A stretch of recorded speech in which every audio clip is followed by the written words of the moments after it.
Welcome to Green Giants, Titans of Renewable Energy, the podcast where insights and innovation meet. Every episode, we dive into conversations with industry leaders, experts, and change makers, bringing you the stories and ideas in the renewable energy sector that shape our world.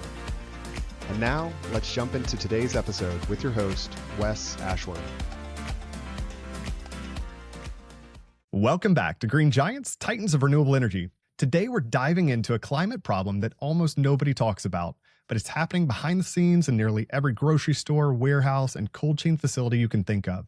I'm joined today by Amrit Robbins, CEO and co-founder of Axiom Cloud. Amrit has spent his career at the intersection of energy systems, software, and climate, with a sharp focus on commercial refrigeration, one of the most overlooked and surprisingly impactful pieces of the decarbonization puzzle. In this conversation, we get into why refrigerant leaks are a much bigger emissions problem than most people realize, how companies can turn operational data into real financial and environmental wins, and where AI actually delivers value in the real world, not just in headlines.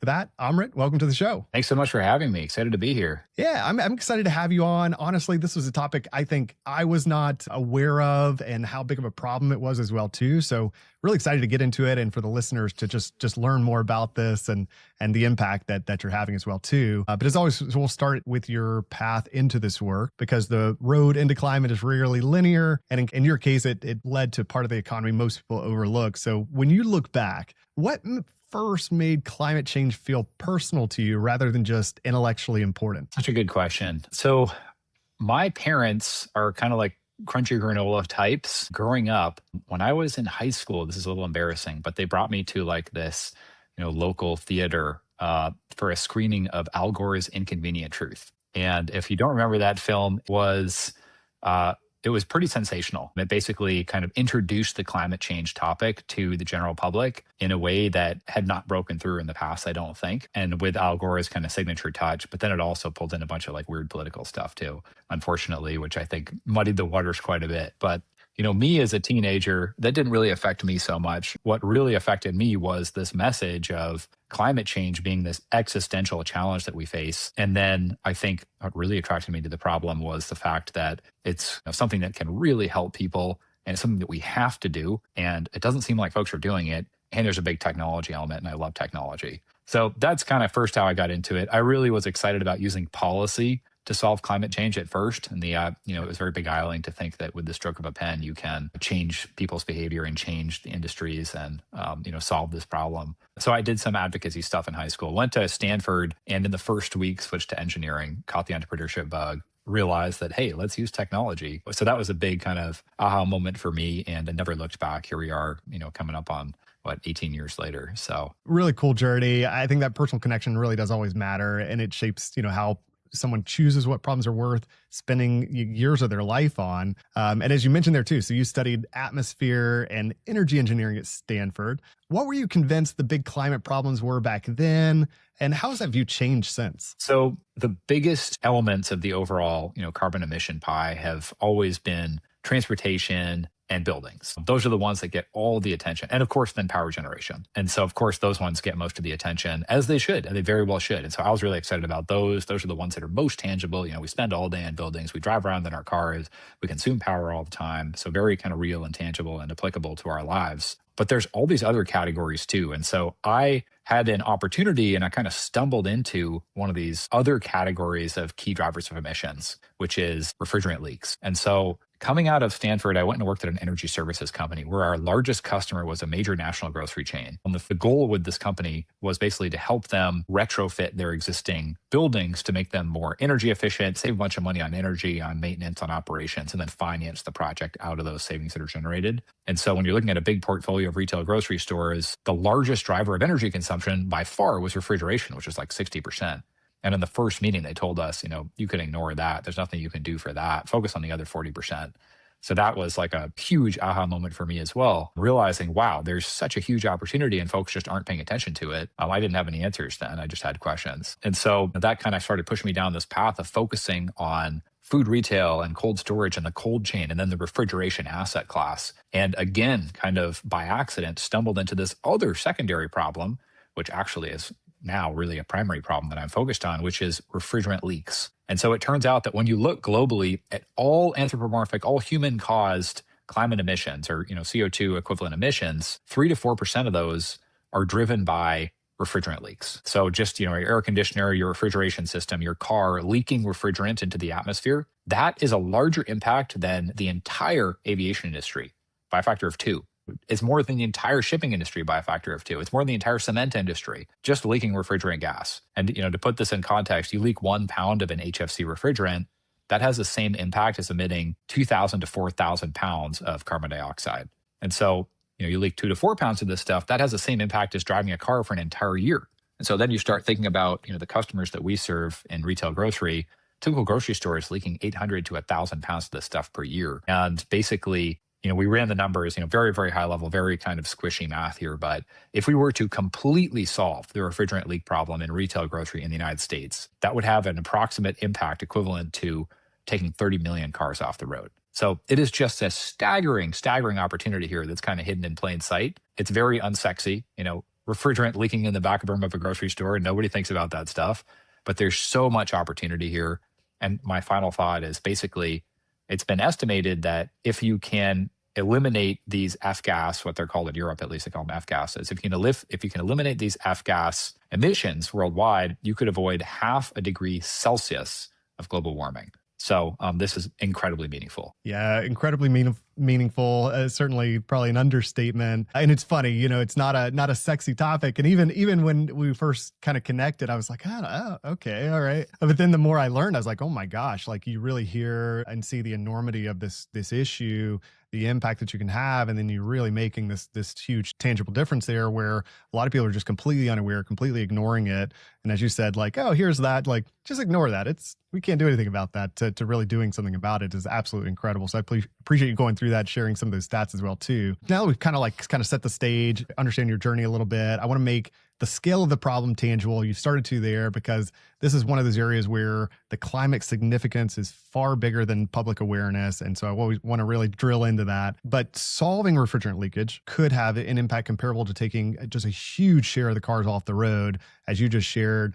Like, anything else there that just people should know, unpack that a little bit more for us. Like, what else is the overall impact of what this could be? So Project Drawdown goes through and ranks every single opportunity that humankind has to reduce climate change in terms of magnitude. How big of an impact could it have to, for example, switch all gas to solar, or et cetera, every single thing you can think of. And the number one item on that entire list until a couple of years ago was basically eliminating refrigerant leaks. And so what's happened now on the updated list is they split that into 2 categories, one of which is reducing leaks and managing leaks, and the other one is switching to new natural refrigerants. And so now they're a little bit lower, but they're still both top 10.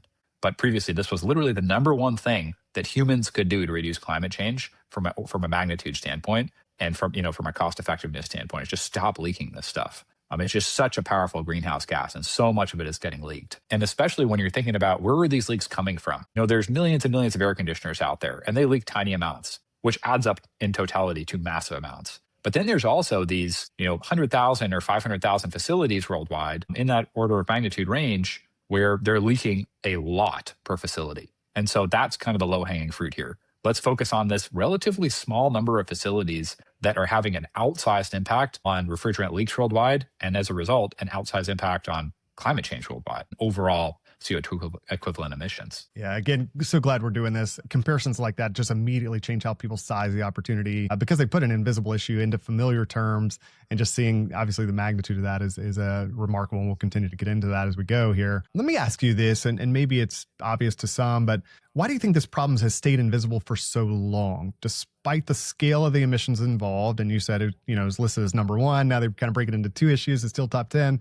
Why has it stayed invisible for so long? I think it's because it is so unsexy. And so what's interesting here is that once you start to unpack it from a climate change standpoint, it's very sexy. And then, for our customers, they care about their own quality of life, which is abysmal right now, because they're kind of living 30 or 40 years in the past without using data, without using intelligence to inform their operations. And they're kind of just like reacting to an avalanche of emergency alarms all the time. And they also care about things like eliminating compliance risk, which can completely upend your entire organization's strategic plan for a year. And then they care about things like reducing costs and meeting budgets for the first time in a few years because they go over every single year. And then you start thinking about it from a investor standpoint, and that's where, injecting the AI component and the technology component and the repeatability and scalability component gets really exciting and sexy. So long story short, this has been very unsexy for a long time, but it's sexy to climate folks, to customers and end users, and to investors and technologists if you just put the puzzle pieces together in the right way. So that's what we're really working to do at Axiom. Yeah. And I could see a lot of added value as well, too, kind of way beyond the climate discussion. Obviously, our group and listeners, we care deeply about that topic, but some of these business owners and things like that, they're indifferent about it or may not have a strong opinion either way. What's in it for them? Like, why should they care when it comes to sort of reducing this, a solution that involves this outside of just climate concerns? What are the other kind of advantages or benefits for them? Well, I think the biggest one is basically just, if you think about so let's say you're a facilities manager overseeing, 200 grocery stores or 100 grocery stores in a specific region. Your daily life doesn't feel so great. You come to work in the morning at 7 or 8 a.m. and you're immediately kind of engulfed by a stream of emergencies. And so let's say you have, 20 hair on fire emergencies all happening at once. There is no possible way that you're going to solve all 20 of those today. And so what you have to do is you have to basically, and you have no data, you have no intelligence either. It's just like a bunch of people calling you and, screaming for help, or a bunch of alarms that all come in and they all look like they're at the end of the world, but they don't actually have very much data or context to them. Or you might have a series of technicians calling you and some of them are able to yell louder than others or make their problem sound bigger than others. But again, you're kind of operating on very incomplete information. And so the best you can do is figure out what are the 2 or 3 things that I can try to triage and at least put a Band-Aid solution on today. And then you go home at the end of the day, not because you're done or because you solved the problems, just because you're too tired to keep going and it's time to go home for dinner. And so you got to kind of truncate. Then you come back the next day and the list is even longer of emergencies. And it's just day after day after day of that. And so you're in this completely reactive stance where like you wake up in the morning and you get hit in the head with a shovel and then you just do your best all day to recover. And then you go back the next day and do it all over again. So that's kind of like the status quo where our customers are today. Obviously, I'm being kind of hyperbolic. But then there's also the cost implications of that. It just costs way more money to be in that reactive stance than it does to proactively address these issues. And then there's the compliance element too, where there's all these new regulations coming into effect. And these businesses, many of them are big and sophisticated, but many of them are not.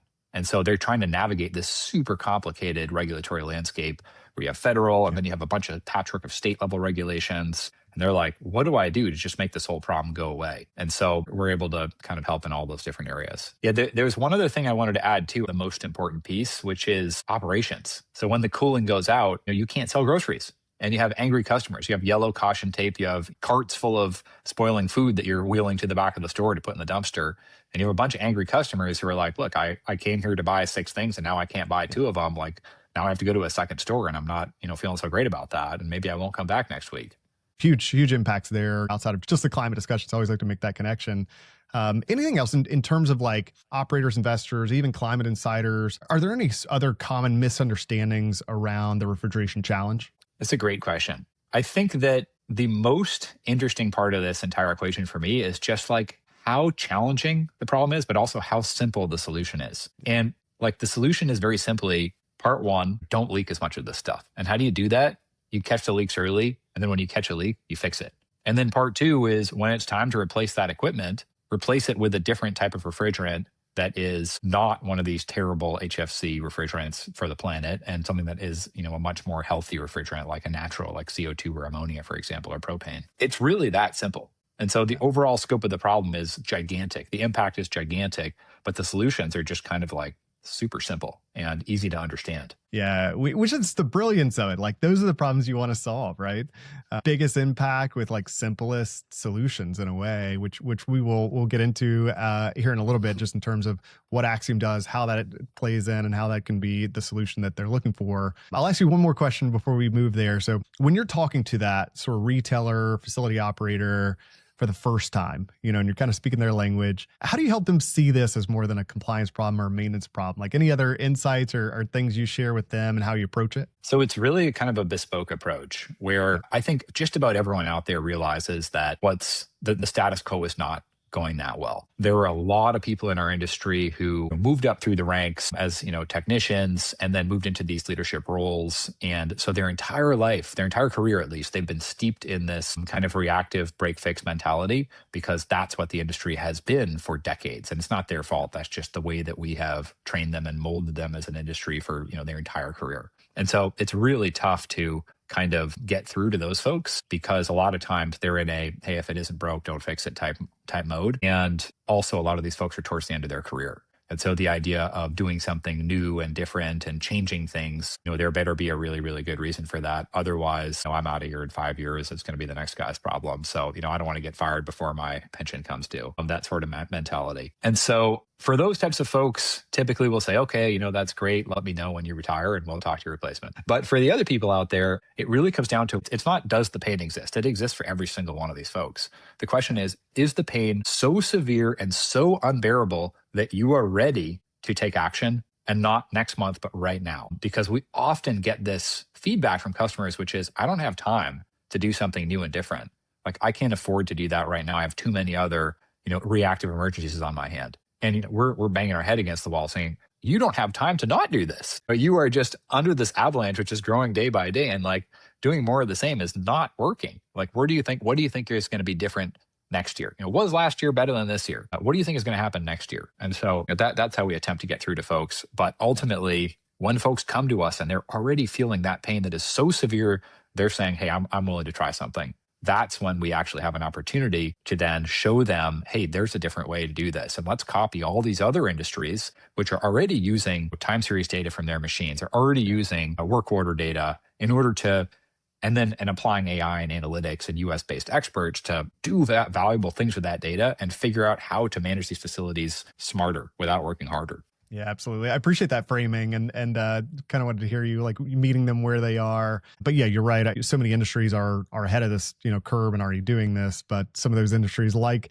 refrigeration, some of those other ones are really just lagging behind. But as always, pain is a great motivator. Usually when to provoke true change, you do have to feel that amount of pain where you're ready. If you can just like, yeah, I don't know, I don't like it, but I can deal with it, then usually that's maintain status quo. For each one of these folks, their pain point is different too. For some of them, it's, hey, I'm losing a technician who knows these 20 stores like the back of his hand, and he's got all this knowledge in his head that's not written down anywhere, and he's going to retire pretty soon. It's like, what am I going to do? And, someone else is, hey, I've been trying to fill these 3 technician roles for 6 months, and I cannot do it. I cannot find the qualified people. I'm hiring these very inexperienced folks who just don't have the experience necessary to succeed right now. And for someone else, it might be, hey, I've blown my budget every year for the last 3 years because we're so busy putting out fires that it comes down to like, do we sell groceries or not?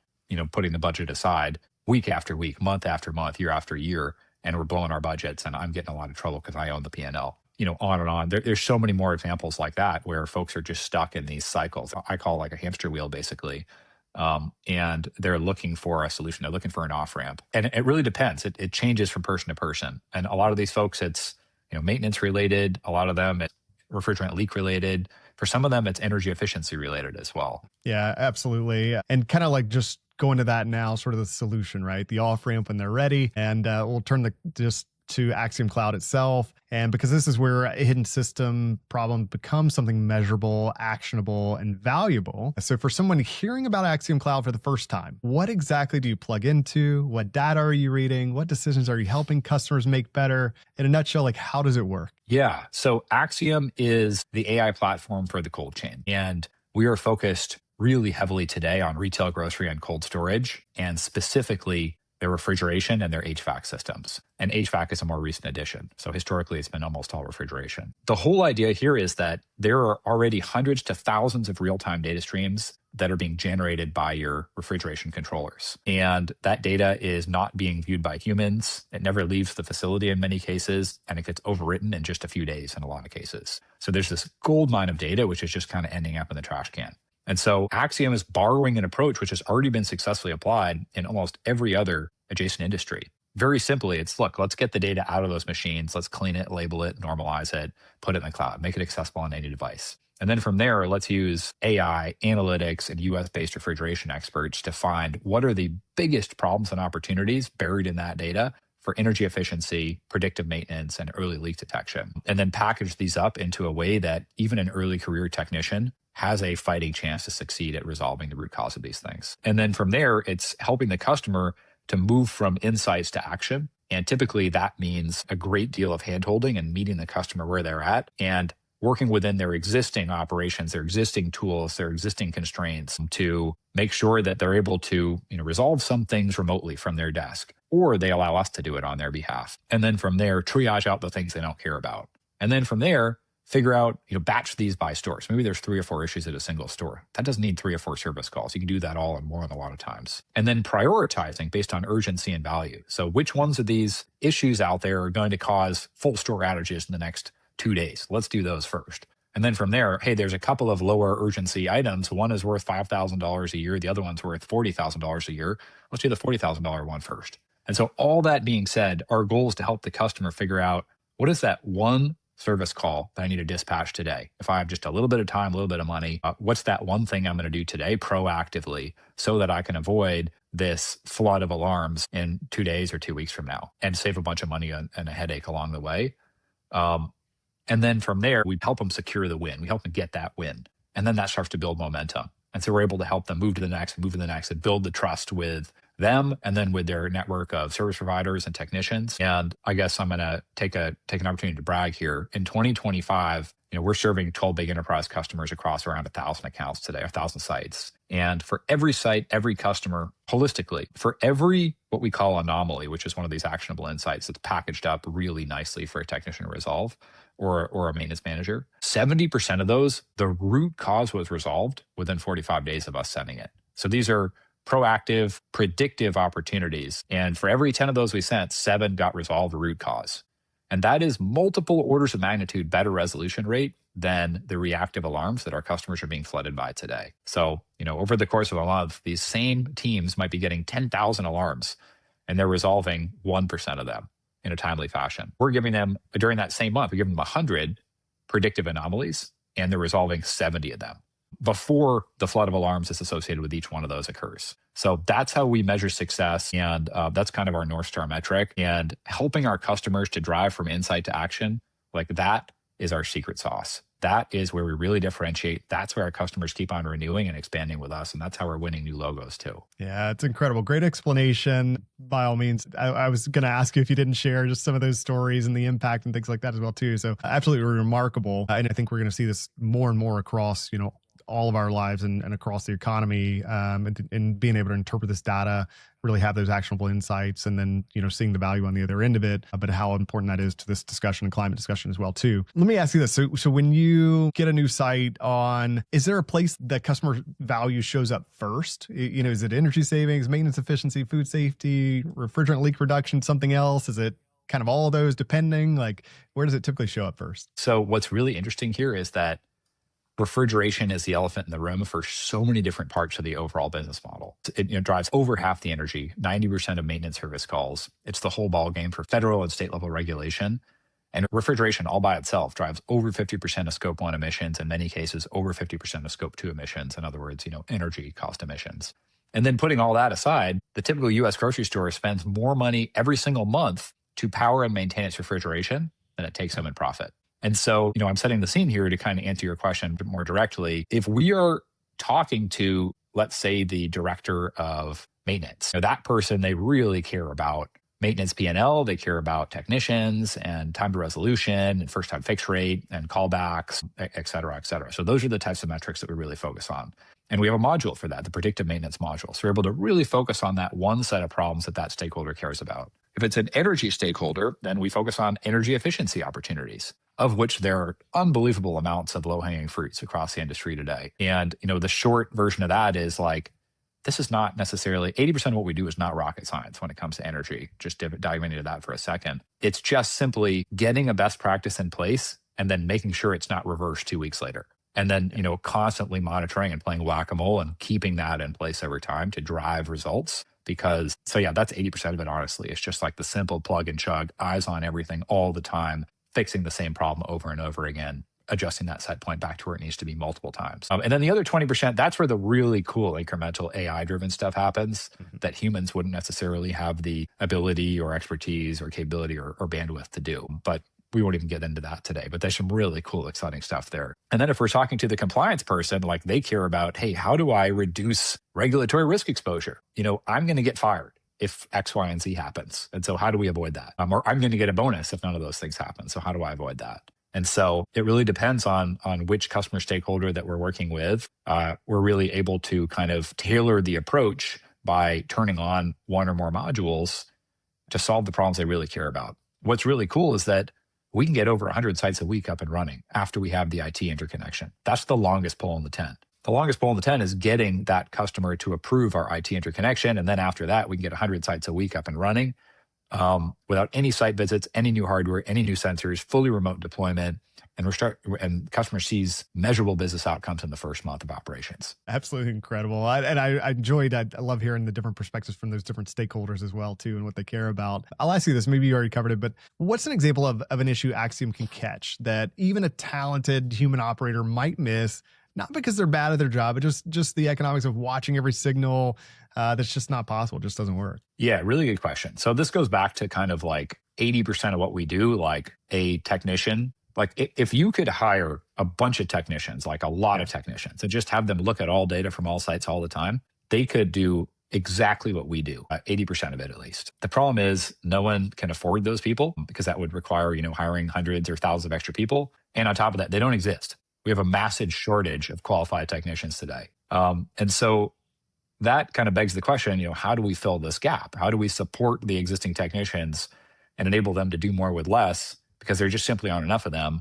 and we can't afford to hire any more even if they did exist. But then the other 20% is where it gets really exciting, and one that I really like to talk about is leak detection. Basically, what the AI algorithms are able to do. So our AI is, we're a totally AI native company, and everything we do is using AI models in order to, and these AI models are trained on over 2,000 historical site years of data, showing them what does normal look like in terms of operation across a massive variety of different sites. Some are big cold storage warehouses, other are small, very small kind of corner grocery stores, different climate zones, different ages of equipment, different configurations, manufacturers, refrigerant types, everything you can think of.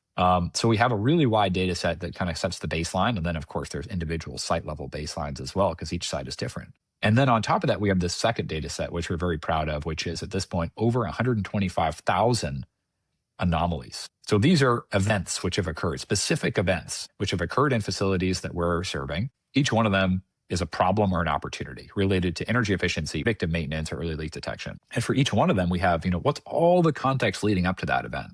And then when did that event start? What was the root cause? When did that event end? And then what's all the context after that event? And so we have that hand labeled and verified by a US-based refrigeration expert 125,000 times. And so that data set, that super specialized expert data set, has become a key data mode and kind of differentiator for Axiom. We didn't realize this, but there are entire billion-dollar companies being built on this premise of like, hey, let's have experts, hand label data in their field. Let's get PhDs to do this to help train AI models. We didn't realize that. Maybe we should have done that in retrospect. Should become a data labeling company. But ultimately, we did it because we had to. And as a result, now we have the ability to do things that humans just can't. And so, for example, we're able to look at, tens or hundreds of data streams coming out of a grocery store and look for tiny, tiny deviations in the data. If a human even had the time or bandwidth to look at this data, they would never even notice these deviations. They just look like noise. And the crazy part is that the AI is able to now say, hey, I'm noticing these tiny deviations in suction pressure over here.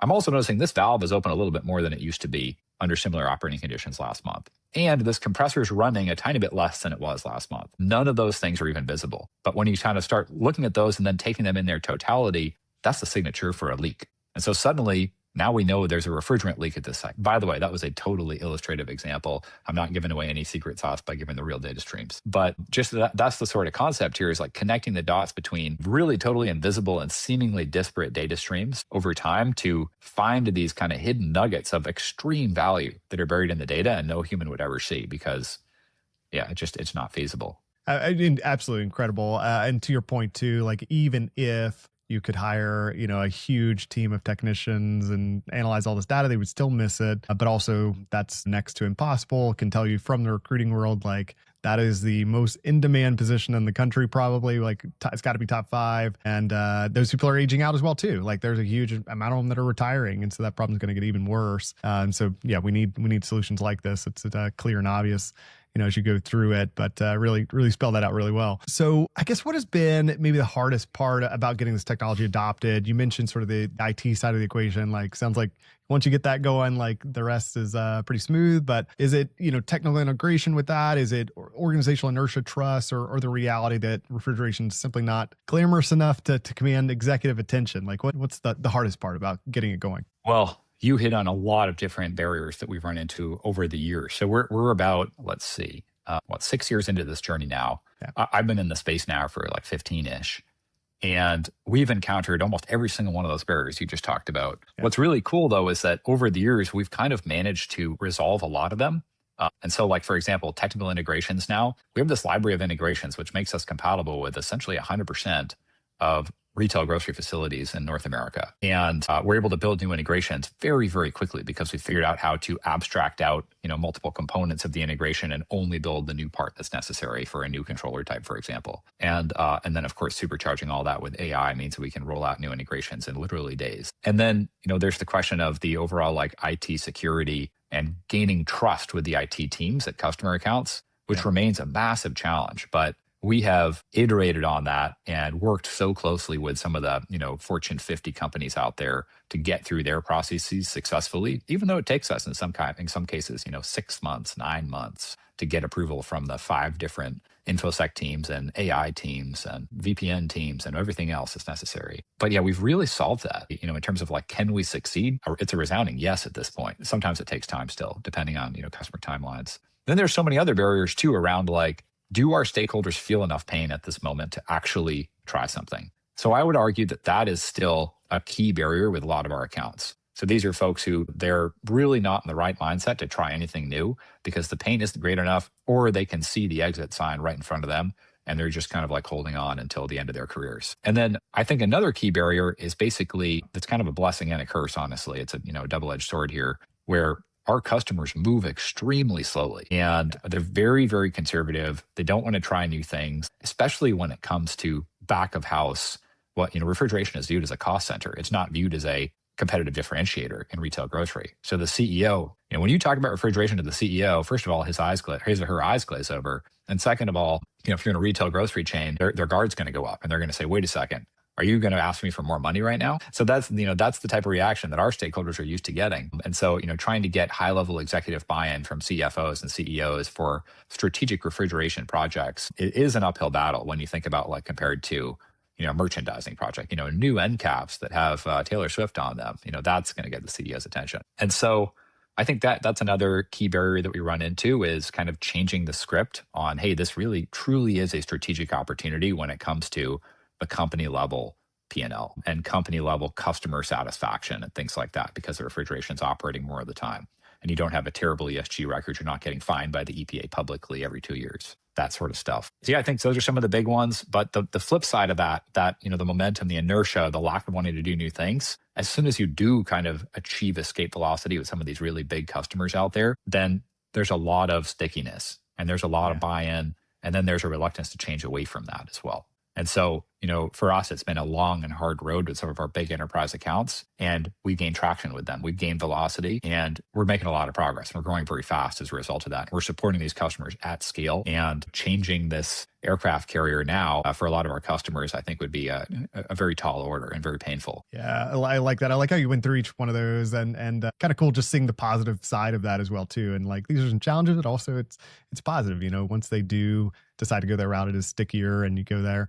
I'm sure it helps too, just the more you do it, the more that market recognition happens and they hear like, oh, XYZ, grocery chain did it. It's kind of like, I want to be like all the other cool kids. If they did it, we should maybe pay attention to it. You probably get a lot more of that too. And just that comfortability as it expands more and more people are seeing the value of it as well too. Thinking about just you internally, like how do you measure success internally? Is it avoided emissions, leak reduction, energy performance, customer ROI, uptime, or some blend of all of those? Well, I'm looking over here because I have my my 2026 goals posted on the wall in my office here. Ultimately, how do we measure success at Axiom? The number one thing is basically the return that we're providing to our customers. So we're able to measure that because that's what it comes down to at the end of the day is the business case. So for every dollar that our customers spend on Axiom, how many dollars of value are we providing to them? And so, our minimum line is $3. And today we're, well above that. And we're hoping to continue to increase that over time. It's been pretty incredible to see the type of feedback we're getting from customers, and especially when they're continuing to renew with us and expand with us and try new services and expand to more and more sites. The compliance element has also been really interesting as a key driver of new conversations because folks realize, holy crap, I have to do something. I better start at least learning about what the problem is and what my options are. But we've never closed a sale. We never closed a new customer account based on compliance alone. It still always comes back to the business case. It's like, okay, now I understand there's a problem. I need to solve this. But, I got a bunch of different options out there to solve this. Axiom is not the only one in our field. We have competitors. And so how do I select the right solution for my business? And that comes back to the business case. Yeah, I think that mix is so important. The strongest sort of climate-based businesses, renewable businesses I see are proving that impact and economics can reinforce each other. It always comes back to that business case you said. So let's stay with the technology side and talk about AI a bit, because that's an area where the gap between useful deployment and market hype can be enormous. You're applying AI long before ChatGPT made the term unavoidable. What were you doing then that people today would still recognize as just real practical AI? So we are a vertical AI company today, and I'm really proud to say that we kind of we're in the right place at the right time because we've been branding ourselves as an AI company since 2020, which is before ChatGPT and 2023, and caused this whole huge change in the technology and humanity's landscape for the future and market disruptions, et cetera. So we're very excited to kind of be early adopters of AI from that sense, and now really we're positioning ourselves as the AI leaders for our customers when it comes to the refrigeration and HVAC asset classes. And it's really cool to see executives reach out to us and ask us for advice or market landscapes and feedback as a result of that thought leadership and that leadership position that we've built over the last 5 or 6 years. Ultimately, again, we're a totally AI native company. So before the large language models and Gen AI was released in 2023 and became available for use, we were using kind of previous generation AI, which is deep learning, deep neural nets, essentially like machine learning plus, I guess you could say, which is, AI is still that, but it's gone even further. And so, we started building up that massive data set, that labeled data set, which now is used to we're still growing that. We're still improving it over time. And we use it to spin up new AI models on a weekly basis and test them, have them compete against one another. And now we have ensembles of AI models, which are, some are old school machine learning, some are the new Gen AI, and they're all competing for the best outcome, and we select the best. In other cases, we have ensembles of models which are working together, where they're agents essentially trying to answer different parts of the question or trying to solve the same problem in different ways, and then selecting among themselves which is the best answer. And so we've really leaned incredibly heavily into the new AI technologies that are out there, and we're still leveraging the best of what used to be there before Gen AI as well. But yeah, we are truly a native AI company. What I think has really differentiated Axiom over the years as kind of a key takeaway is that we're taking the AI technology stack and all those best practices, and we're combining it with the white glove approach that our customers really need to translate the data and insights into actions and measurable business outcomes. And again, that's Axiom's key differentiator. Even if we did have a team of analysts behind the scenes and there was no AI happening whatsoever, but we still had that white glove element of supporting our customers every step of the way and helping them to drive results, arguably we're still focusing on the most important problem, which is how do you help customers solve problems? And that's not the case, by the way. That was a hypothetical. We are definitely a very AI company. We don't have teams of thousands of analysts manually reviewing data. That was just an example. Yeah, absolutely. No, it's cool. I could think the historical perspective I think is valuable. Using this prior to the dawn of ChatGPT and all these other things that people are now everybody's paying attention to. But industrial AI has been generating real outcomes long before kind of the hype and that was out there. So you obviously with thinking about AI. So you seem enthusiastic about AI. Obviously, AI is a part of your everyday world. What you're doing. I love the evolution of it. You're saying like new models even weekly. Like how quickly it evolves. I guess, where do large language models help your business today, and where maybe they're still not the right tool? So we are using, we've heavily adopted Claude recently. That's been kind of the most recent change in our organization over the past 3 or so months. And it's so deeply ingrained in every part of the business at this point. Like we're using it for everything. It is just astounding what we can accomplish. So we have we have a small team and we're able to punch well above our weight class for a lot of reasons. But this is now becoming a really key driver of an enhanced productivity. And we're able to do things we just couldn't do before. And we're able to accomplish so much more now. It's astounding. But then on top of that, when you're thinking about how we deliver results to customers, the AI is an incredibly important element of what we do, but it's only half the picture. The other half is still, we have US-based refrigeration experts who are there every step of the way. We have project managers and operations managers who are there every step of the way to make sure that we're helping our customers drive that timely anomaly resolution rate, which again is our North Star metric. Because it doesn't matter how good the AI is, if you're not helping the customer drive from insights to actions, then there's no value and there's no company. Great points there. I think important distinction too in terms of like when that real human expert is still needed. And we've said that a lot of times. It's like AI won't replace you, but somebody who knows how to use AI probably will replace you. So it's good to embrace it. The term co-pilot, all those kind of things. You still need that expert that's kind of in the driver's seat and delivering for the customer and those sort of things as well too. Blindly trusting AI is a fool's errand at this point. Like we cannot blindly trust AI. Even the best models out there, with all the best safeguards in place, like you still need to have those experts in the loop every time, without question, full stop. Absolutely. I'll leave that right there. You're spot on. Has the current AI boom like helped open doors with customers at all, or has it sometimes created confusion because everyone thinks AI is magic now? Like what's that been like? We haven't seen really significant effects directly when it comes to customer conversations or how we support customers or what kind of questions they're asking us or objections they put forth. But we definitely anticipate that you see all these trends in other industries, and we definitely anticipate that those are going to start to filter into our space in the coming quarters and the coming years. So we're doing our best to prepare for those and to how to answer those questions, how to help our customers navigate this changing landscape, and how to better serve our customers, as their expectations change. But we haven't really seen it yet, honestly. We still have customers who have controllers on dial-up, just to put this in perspective.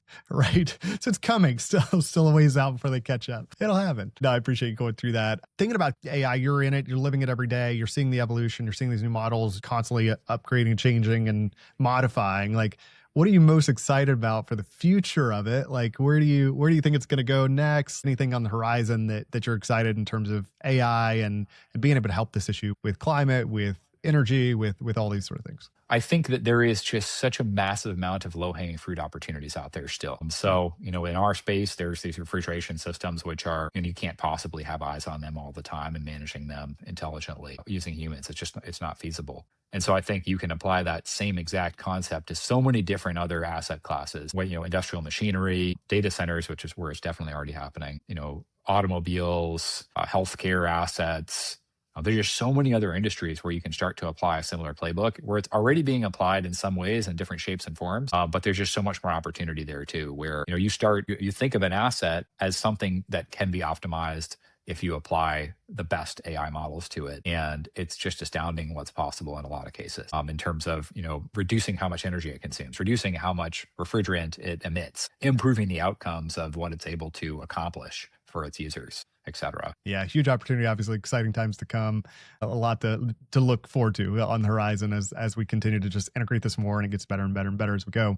So let's close by zooming out a bit, because the long-term story here is about more than one company. It's about how climate markets mature under pressure. So there's a strong argument that periods of policy or market disruption can ultimately force stronger companies and stronger solutions to emerge. Why do you believe that? Yeah, well, we're definitely in a kind of a prove-it moment right now for the industry, where a lot of the the incentives and the regulatory protections and the government support for offshore wind farms and electric cars and solar and all these different technologies are being pulled. The rug is being pulled out from underneath all those industries right now, and it's really interesting to see how the industry reacts, because this is inevitable, right? It's going to happen eventually, and any industry that is reliant on these types of market warping policies is not a sustainable, self-sufficient industry until they've proven that they can live without those. And so now this is one of those moments. Could this have been done a little bit more gracefully or given folks more time to prepare? Probably.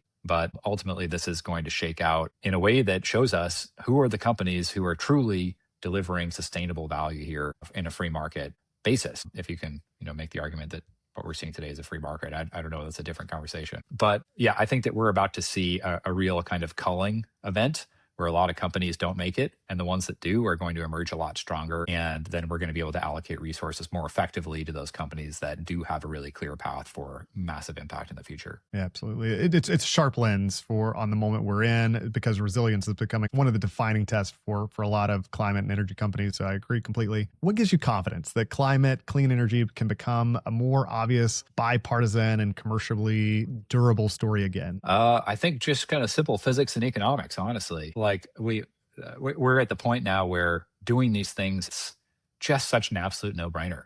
Like, hey, I have this fleet of refrigeration assets. Things are going really poorly, and they have been for 10 years. Should I do more of the same, or should I use a huge leap forward in AI technology to dramatically change how I manage these systems? It's a no-brainer. And plus it pays for itself in the first month. So how is this a question? And so it is a question still for a lot of folks, which is the head scratching part. And that's our job, is to help those folks to really overcome those objections and show them examples and get them comfortable with this potential future that we envision. And we're already showing to a lot of our other customers.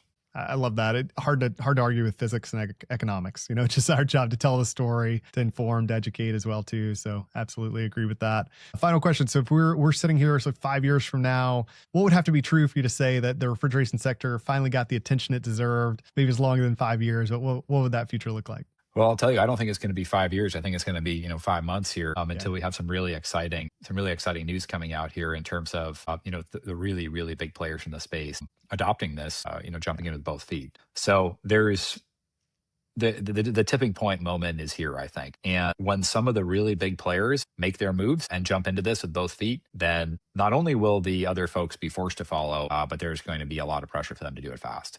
And so we're very excited to be ideally in the right place at the right time with what we believe is the best solution in the space to help our customers navigate this transition and begin benefiting from what's out there today in a way they haven't historically. Exciting to say that, and even like as short as 5 months away. I didn't expect you to say that. Yeah, don't quote me on that number. We won't hold you to it, but on the short kind of like near horizon, that's incredible. Just what that opportunity would be and the potential there. Is excited to watch that. Amrit, this was an absolutely fantastic conversation. I really love episodes like this because they expand how we think about the energy transition, remind us that some of the biggest climate opportunities are not always the most visible or obvious ones. Thank you for joining me on Green Giants and for sharing that perspective on commercial refrigeration, refrigerant emissions, and the practical role AI can play in solving those real industrial problems.